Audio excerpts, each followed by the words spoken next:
सच बोलने वाली बहू। देखो ममता, मैं आज ऑफिस जाने के मूड में नहीं हूँ। किसी का फोन आया ऑफिस से तो बोल देना कि मैं घर पर नहीं हूँ, किसी जरूरी काम से गांव गया हूँ। ठीक है, मैं चला सोने, बाकी मैं संभाल लूंगा। ममता बेचारी, जैसा नाम वैसा ही नेचर। ना कभी झूठ बोला, ना फरेब, ना किसी से चालाकी की, ना किसी की पंचायत। सुन लेती है पति की बात और फिर कुछ देर बाद फोन आता है। हेलो, कौन? मैं सुनील का बॉस बोल रहा हूँ। दफ्तर में इतना काम पड़ा है, अभी तक ऑफिस नहीं आया। वो क्या कर रहा है? फोन दीजिए उसे। जी वो तो सो रहे हैं। कह रहे हैं कि आज गर्मी बहुत है तो घर के मजे लेंगे। बॉस को बीवी की बात पर गुस्सा आ जाता है। तो उसे बोल दीजिएगा कि अब घर में गर्मी के ही मजे ले, कोई जरूरत नहीं है यहाँ आने की। ये बोलकर बॉस फोन रख देता है। ममता सारी बात सुनील को बता देती है। न जाने किस बेवकूफ से पाला पड़ा है, समझ नहीं आता। तुम्हारे कारण मेरी नौकरी चली गई। अरे झूठ बोलने में क्या जा रहा था तुम्हारा? ममता को समझ में नहीं आ रहा था कि उसकी खता क्या थी। अरे जो है वही तो बोला।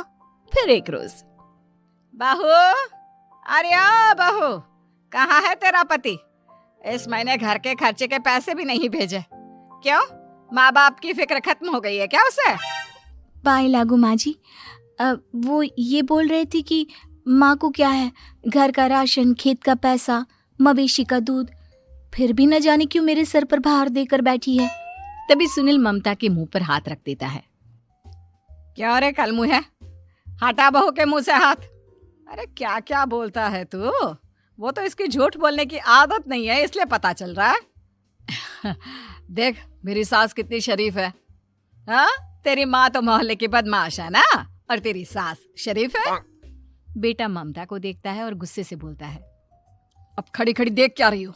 और भी कुछ कहना है क्या? माँ आई है ना, जाकर छाछ ले आ ठंडी वाली। ममता अंदर चली जाती है। माँ, इसके सच बोलने की आदत के कारण मेरी नौकरी जाते जाते रह गई। वो तो मैंने अगले दिन जाकर पैर पकड़ लिए मालिक के। नहीं तो सब जानता है बहू की आदत नहीं है झूठ बोलने की, तो तू शांत क्यों नहीं रहता? क्यों उसे झूठ बोलने को बोलता है? फिर एक रोज, बहू, जा अपनी पड़ोसन के पास और उससे बोल कि वो लाल वाली साड़ी जो उसने नए साल की पार्टी में पहनी थी, तुझे वो चाहिए। ना माँ जी, मुझे नहीं चाहिए। वैसे भी कल जिस शादी में जाना है ना, वहाँ के लिए तो मेरे पास काली साड़ी है। सास सर पर हाथ रखकर, अरे बुद्धू, मुझे चाहिए साड़ी। वैसे भी तुम लोगों में तो साड़ी का लेन देन चलता है ना, तेरी भी तो उसने पहनी थी ना। हाँ माँ जी, वो क्या है ना, हम दोनों के कपड़े एक दूसरे को आ जाते हैं। मैं ले आती हूँ आपके लिए साड़ी। बहू पड़ोसन के पास जाती है। कैसी हो निर्मला, तेरी लाल साड़ी चाहिए थी। क्यों?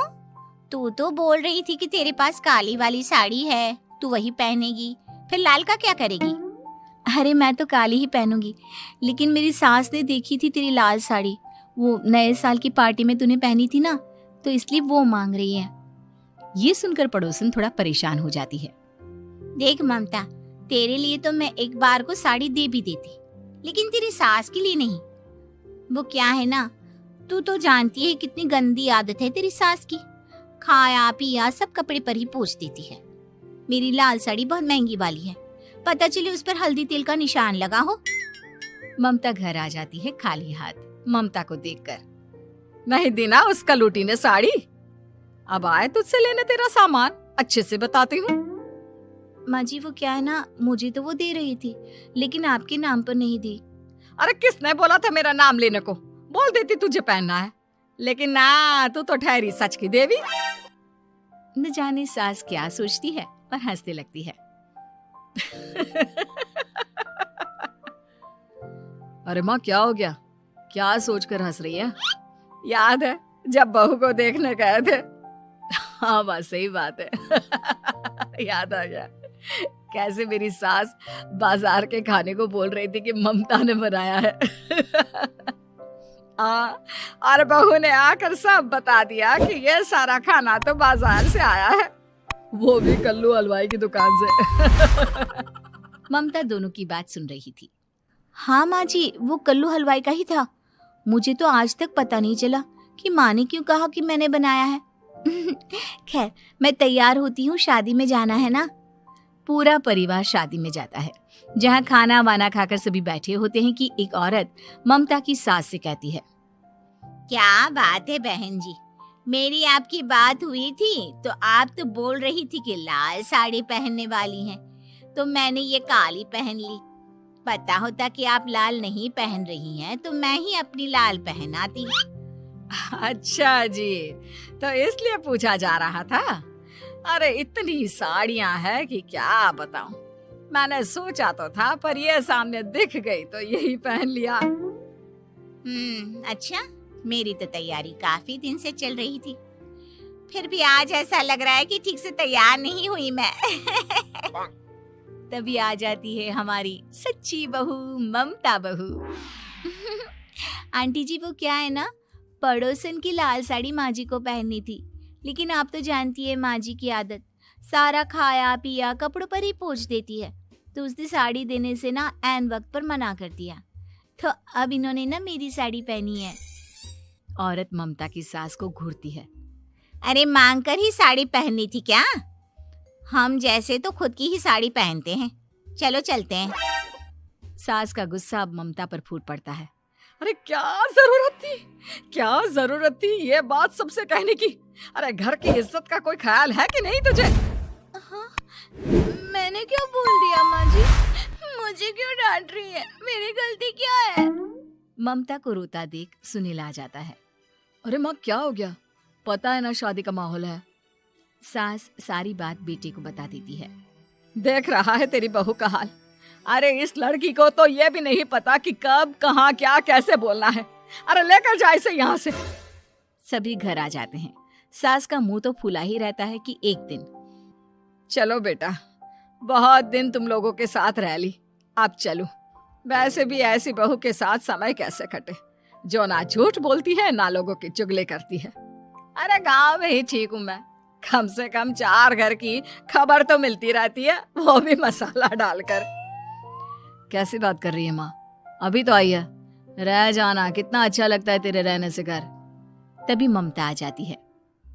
अच्छा लगता है, लेकिन आप तो बोल रहे थे कि न जाने कब तक रुकेगी, जाने का नाम ही नहीं ले रही। जाए तो कम से कम घर में थोड़ा सा फ्री सा तो फील करूं, यही बोल रहे थे कल माँ जी आपके लिए। सास बेटे को देखती है, लेकिन क्या कहती बेचारी, जब अपना ही सिक्का खोटा हो। चली जाती है चुपचाप गांव। फिर एक रोज घर की घंटी बजती है। सामने खड़ा होता है सुनील का बॉस। सुनील है क्या घर में? वो क्या ना, मैं यहाँ से गुजर रहा था तो सोचा थोड़ा ऑफिस का काम डिस्कस कर लूं। ममता कुछ कहती कि तभी वहां सुनील आ जाता है। अरे बॉस, आप आइए आइए। क्या बात है, घर तो बहुत सुंदर है।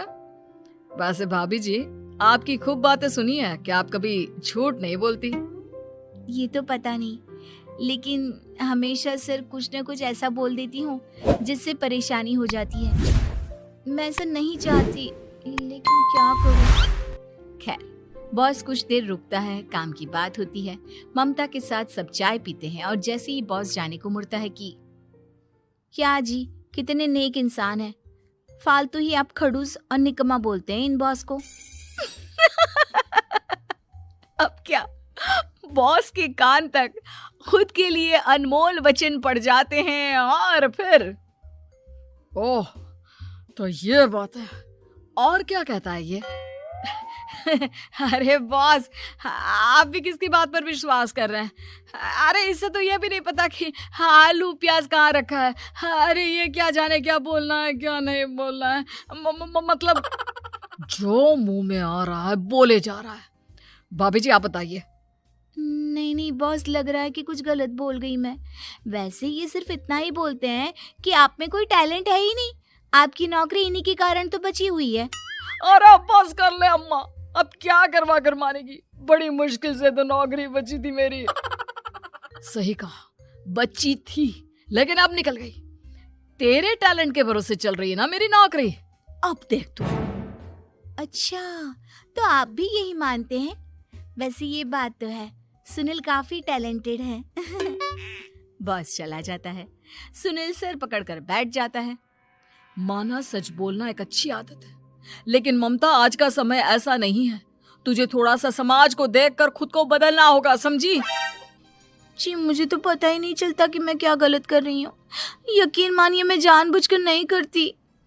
सुनील सोच लेता है कि वो किसी न किसी तरह अपनी बीवी के इस भोलेपन का इलाज करके रहेगा, लेकिन सवाल ये कि कैसे का जवाब अब मिल जाता है। और फिर एक रोज ममता की माँ आती है। ममता, तुझे तो पता है तेरे पापा का काम ठीक नहीं चल रहा है, कुछ पैसों की जरूरत थी, तेरे पास हो तो मदद कर दे बेटा। ममता माँ को घर खर्चे से बचाए पैसे दे देती है। पैसे देने के बाद सुनील आ जाता है। अरे सासू माँ, आज यहाँ कैसे आना हुआ? नहीं बेटा, वो ममता की याद आ रही थी ना तो आ गई। वो क्या है ना, पता है पापा का काम ठीक नहीं चल रहा है तो माँ कुछ पैसे लेने आई थी। क्यों? यहाँ क्या पैसे का पेड़ उगा है? अरे कौन सी माँ अपनी बेटी के ससुराल का खाती है? कोई जरूरत नहीं है पैसे देने की। वापस कर दो माँ जी पैसे और निकलो यहाँ से। आगे से यहाँ पैसे लेने नहीं आना। सुनील ये बोलकर निकल जाता है। उसके जाने के बाद, बेटा ममता, तूने मेरी बेइज्जती कराने के लिए यहाँ बुलाया था क्या? अरे छोटा सा झूठ बोल देती तो तेरी माँ की इज्जत बच जाती, लेकिन चलती हूँ मैं। सास बाहर जाकर बाहर खड़े सुनील से कहती है, तेरे कहने पर बेटा हमने ये नाटक तो खेल लिया, लेकिन उसका क्या असर होता है ये नहीं पता। थोड़ी देर बाद सुनील घर आता है। देखिए, मुझे मेरी गलती का एहसास हो गया है। मैं समझ गई हूँ कि सच कितना सच होता है और उसकी कीमत आज के समय में बहुत बड़ी है। माफ करना, मैं आज से सच कभी नहीं बोलूंगी। क्या? कभी नहीं? फिर क्या, दोनों मियाँ बीवी खुश रहने लगते हैं, क्योंकि बीवी को थोड़ी सी झूठ की आदत हो जाती है। अगर कहानी अच्छी लगी हो तो चैनल को सब्सक्राइब जरूर कर लेना और लाइक और शेयर भी कर देना। ऐसे और भी वीडियो देखने के लिए बने रहिए। मेरे चैनल पर धन्यवाद।